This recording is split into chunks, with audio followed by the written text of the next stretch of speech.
Hi friends, welcome to ಐಜಿಸ್ cooking channel. ಇವತ್ತಿನ ವಿಡಿಯೋದಲ್ಲಿ ನಾವು ಮಶ್ರೂಮ್ ಫ್ರೈಡ್ ರೈಸನ್ನು ಯಾವ ರೀತಿಯಾಗಿ ಮಾಡ್ಕೊಳ್ಳೋದು ಅಂತ ನೋಡೋಣ. ತುಂಬ ಈಸಿಯಾಗಿ, ಟೇಸ್ಟಿಯಾಗಿ, ಹಾಗೆ ತುಂಬ ಕಡಿಮೆ ಸಮಯದಲ್ಲಿ ನಾವು ಇದನ್ನು ಮಾಡ್ಕೊಳ್ಬೋದು.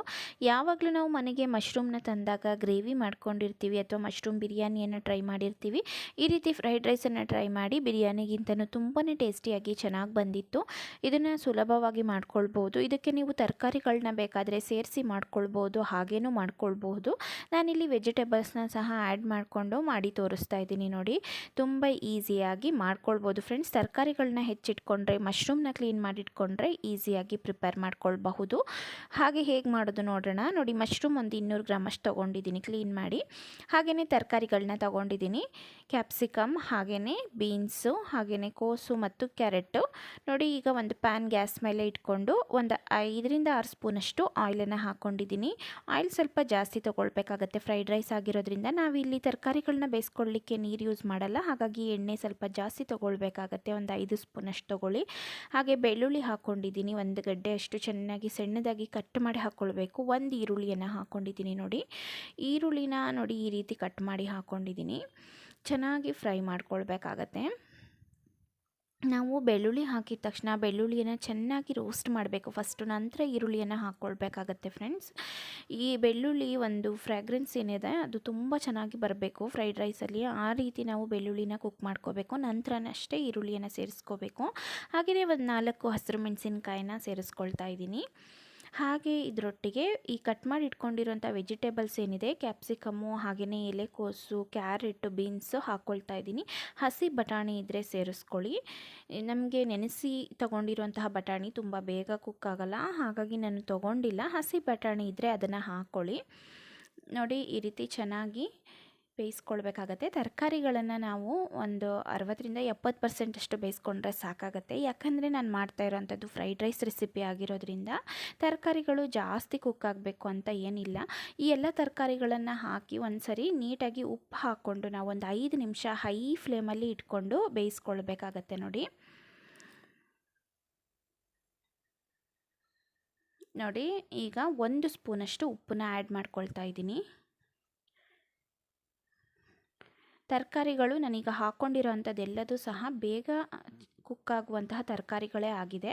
ಹಾಗಾಗಿ 5 ನಿಮಿಷ ಹೈ ಫ್ಲೇಮಲ್ಲಿ ಇಟ್ಕೊಂಡು ಕುಕ್ ಮಾಡ್ಕೊಳ್ಬೇಕು. ನೋಡಿ, ಈ ರೀತಿ ಲಿಡ್ ಕ್ಲೋಸ್ ಮಾಡಿಕೊಂಡು ಬೇಯಿಸ್ಕೊಳ್ಳಿ.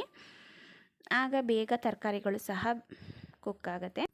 ಇಲ್ಲಿ ನಾನು ತರಕಾರಿಗಳನ್ನ ಒಂದು 50% ಅಷ್ಟು ಕುಕ್ ಮಾಡ್ಕೊಂಡಿದ್ದೀನಿ. ಯಾಕಂದರೆ ಇನ್ನು ಮಶ್ರೂಮ್ನ ನಾನು ಇದಕ್ಕೆ ಆ್ಯಡ್ ಮಾಡ್ಕೊಂಡಿಲ್ಲ. ಮಶ್ರೂಮ್ನ ಸೇರಿಸ್ಕೊಂಡ ನಂತರ ಒಂದು 5 ನಿಮಿಷಗಳ ಕಾಲ ಚೆನ್ನಾಗಿ ಬೇಯಿಸ್ಕೊಳ್ತೀನಿ ನೋಡಿ. ಈಗ ಕ್ಲೀನ್ ಮಾಡಿ ಇಟ್ಕೊಂಡಿರೋಂಥ ಮಶ್ರೂಮ್ನ ನಾವು ಸೇರಿಸ್ಕೊಳ್ಳೋಣ ಇದರೊಳಗೆ. ಮಶ್ರೂಮ್ನ ನಾವು ಇದಕ್ಕೆ ಹಾಕೋಕ್ಕಿಂತ ಮುಂಚೆ ನಾವು ಚೆನ್ನಾಗಿ ತೊಳೆದು ನೀಟಾಗಿ ಕ್ಲೀನ್ ಮಾಡಿ ಇಟ್ಕೊಳ್ಬೇಕಾಗತ್ತೆ, ಮೇಲ್ಗಡೆ ಸಿಪ್ಪೆ ತೆಗೆದು. ಈಗ ಇದನ್ನು ಸೇರಿಸ್ಕೊಳ್ಳೋಣ. ಇದು ಫ್ರೈಡ್ ರೈಸ್ ಮಾಡುವಾಗ ನೀವು ಇಷ್ಟು ದೊಡ್ಡದಾಗಿ ಬೇಕಾದರೂ ಕಟ್ ಮಾಡ್ಕೊಳ್ಬೋದು, ಅಥವಾ ಚಿಕ್ಕ ಚಿಕ್ಕದಾಗಿ ಬೇಕಾದ್ರೂ ಮಾಡ್ಕೊಳ್ಳಿ. ಫ್ರೈಡ್ ರೈಸು ತುಂಬ ಚೆನ್ನಾಗಿರುತ್ತೆ ನೋಡಿ. ಈಗ ಮಶ್ರೂಮ್ನ ಹಾಕಿದ ನಂತರ ಒಂದು 5 ನಿಮಿಷ ತೊಗೊಳುತ್ತೆ ಮಶ್ರೂಮ್ ಸಹ ಕುಕ್ ಆಗಲಿಕ್ಕೆ. ಈಗ ಒಂದು 5 ನಿಮಿಷಗಳ ಕಾಲ ಮಶ್ರೂಮ್ ಹಾಕಿದ ಮೇಲೆ ಬೇಯಿಸ್ಕೊಳ್ಬೇಕು. ಒಂದು ಅರ್ಧ ಸ್ಪೂನಷ್ಟು ಕಾಳು ಮೆಣಸಿನ ಪುಡಿಯನ್ನು ಸೇರಿಸ್ಕೊಂಡಿದ್ದೀನಿ ನೋಡಿ. ಇದು ಕಪ್ಪು ಕಾಳು ಮೆಣಸಿನ ಪೌಡರು. ಹಾಗೆ ಇದಾದ ನಂತರ ಅಚ್ಕಾರದ ಪುಡಿ 1 ಸ್ಪೂನಷ್ಟು ಹಾಕ್ಕೊಳ್ತಾ ಇದ್ದೀನಿ. ಅಚ್ಕಾರದ ಪೌಡರು ಬೇಡ ಅನ್ನೋ ಅಂಥವರು ರೆಡ್ ಚಿಲ್ಲಿ ಸಾಸ್ ಅಥವಾ ಗ್ರೀನ್ ಚಿಲ್ಲಿ ಸಾಸನ್ನು ಸಹ ಆ್ಯಡ್ ಮಾಡ್ಕೊಳ್ಬಹುದು. ಈಗ ಇದನ್ನು ನೀಟಾಗಿ ಒಂದ್ಸರಿ ಮಿಕ್ಸ್ ಮಾಡ್ಕೊಳ್ಳೋಣ ನೋಡಿ. ತುಂಬ ಟೇಸ್ಟಿಯಾಗಿ ಚೆನ್ನಾಗಿ ಬಂದಿರುತ್ತೆ. ಮನೇಲೇ ಇರೋ ಇಂಗ್ರೀಡಿಯೆಂಟ್ಸ್ಗಳಿಂದ ನಾವು ಮಾಡ್ಕೊಳ್ಬೋದು. ಹಾಗೆಯೇ ಸೋಯಾ ಸಾಸ್ ನಮಗೆ ಬೇಕಾದರೆ ಸೇರಿಸ್ಕೊಳ್ಬೋದು. ಇದು ಆಪ್ಷನಲ್ಲು, ಇಲ್ಲ ಅಂದರೆ ಸ್ಕಿಪ್ ಮಾಡ್ಕೊಳ್ಬಹುದು ಫ್ರೆಂಡ್ಸ್. ಸೋಯಾ ಸಾಸ್ ಇಲ್ಲ ಅನ್ನೋ ಅಂಥವ್ರು ಸ್ವಲ್ಪ ಜಾಸ್ತಿ ಕಾಳು ಮೆಣಸು ಪೌಡರನ್ನು ಯೂಸ್ ಮಾಡ್ಕೊಳ್ಬೇಕಾಗತ್ತೆ. ನಾನಿಲ್ಲಿ 1 ಸ್ಪೂನಷ್ಟು ಅಷ್ಟೇ ಈ ಒಂದು ಸೋಯಾ ಸಾಸನ್ನು ಯೂಸ್ ಮಾಡ್ಕೊಳ್ತಾ ಇದ್ದೀನಿ ನೋಡಿ. ಇದನ್ನು ಈಗ ಚೆನ್ನಾಗಿ ಮಿಕ್ಸ್ ಮಾಡ್ಕೊಳ್ಳೋಣ. ತುಂಬ ಪರ್ಫೆಕ್ಟಾಗಿ ಬಂದಿದೆ. ಇದಕ್ಕೆ ಈಗ ನಾವು ಮಾಡಿರುವಂತಹ ಅನ್ನನ ಹಾಕ್ಕೊಂಡು ಮಿಕ್ಸ್ ಮಾಡ್ಕೊಳ್ಬೇಕು ನೋಡಿ. ಈ ಒಂದು ಸ್ಟೇಜಲ್ಲಿ ಉಪ್ಪು ಸರಿ ಇದೆಯಾ ಅಂತ ನೋಡ್ಕೊಳ್ಬೇಕಾಗತ್ತೆ. ಉಪ್ಪು ಬೇಕಾದರೆ ಇಲ್ಲಿ ಅರ್ಧ ಸ್ಪೂನಷ್ಟು ನಾನು ಹಾಕ್ಕೊಂಡಿದ್ದೀನಿ ನೋಡಿ. ನೀವು ಸಹ ಬೇಕಾದರೆ ಈ ಒಂದು ಸ್ಟೇಜಲ್ಲಿ ಉಪ್ಪನ್ನು ನೋಡಿಕೊಂಡು ಸರಿ ಮಾಡ್ಕೊಳ್ಬೇಕಾಗತ್ತೆ. ಈಗ ಇದನ್ನು ಲಿಡ್ ಕ್ಲೋಸ್ ಮಾಡಿಕೊಂಡು ಒಂದು 3ರಿಂದ 4 ನಿಮಿಷಗಳ ಕಾಲ ಚೆನ್ನಾಗಿ ಕುಕ್ ಮಾಡ್ಕೊಳ್ಳೋಣ ನೋಡಿ. ಈಗ ಇದು ಚೆನ್ನಾಗಿ ಕುಕ್ ಆಗಿದೆ. ಈಗ ನಾವು ಹಾಕ್ಕೊಂಡಿರುವಂತಹ ಮಶ್ರೂಮು ಸಹ ವೆಜಿಟೇಬಲ್ಸ್ ಜೊತೆ ಚೆನ್ನಾಗಿ ಕುಕ್ ಆಗಿದೆ.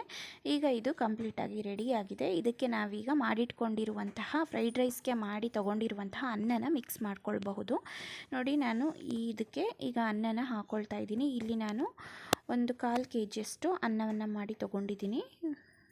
ಅದನ್ನು ಈ ರೀತಿ ಆರಿಸಿ ತೊಗೊಳ್ಬೇಕಾಗತ್ತೆ. ಅನ್ನವನ್ನು ನಾವು ಯಾವುದೇ ಅಕ್ಕಿಯಲ್ಲಿ ಬೇಕಾದರೂ ಅನ್ನವನ್ನು ಮಾಡಿ ತೊಗೊಂಡು ಈ ರೀತಿ ಚೆನ್ನಾಗಿ ಮಿಕ್ಸ್ ಮಾಡ್ಕೊಳ್ಳಿ. ತುಂಬ ಪರ್ಫೆಕ್ಟಾಗಿ ಬಂದಿರುತ್ತೆ, ನೋಡ್ತಾ ಇರ್ಬೋದು ನೀವು.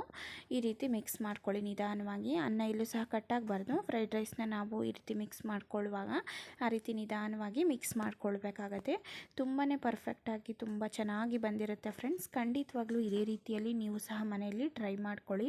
ತುಂಬ ಈಸಿಯಾಗಿ ಮಾರ್ನಿಂಗ್ ಬ್ರೇಕ್ಫಾಸ್ಟಿಗೆ ಮಾಡ್ಕೊಳ್ಬಹುದು, ಅಥವಾ ನಮಗೆ ಸಂಡೇ ಟೈಮು ಊಟಕ್ಕೆ ಮಧ್ಯಾಹ್ನಕ್ಕೂ ಸಹ ಪ್ರಿಪೇರ್ ಮಾಡ್ಕೊಳ್ಬಹುದು ಫ್ರೀಯಾಗಿದ್ದಾಗ, ಅಥವಾ ನಮಗೆ ಸಂಜೆ ನೈಟ್ ಊಟಕ್ಕೂ ಸಹ ಇದನ್ನು ಪ್ರಿಪೇರ್ ಮಾಡ್ಕೊಳ್ಬೋದು. ನೋಡಿ ತುಂಬ ಚೆನ್ನಾಗಿ ಪರ್ಫೆಕ್ಟಾಗಿ ಬಂದಿದೆ, ಟೇಸ್ಟಿಯಾಗಿ ಸಹ ಇತ್ತು. ನೀವು ಸಹ ಖಂಡಿತವಾಗ್ಲೂ ಮನೆಯಲ್ಲಿ ಟ್ರೈ ಮಾಡಿ, ತುಂಬಾ ಟೇಸ್ಟಿಯಾಗಿ ಬರುತ್ತೆ. ಎಲ್ಲರೂ ಸಹ ಮನೆಯಲ್ಲಿ ಇಷ್ಟಪಟ್ಟು ತಿಂತಾರೆ.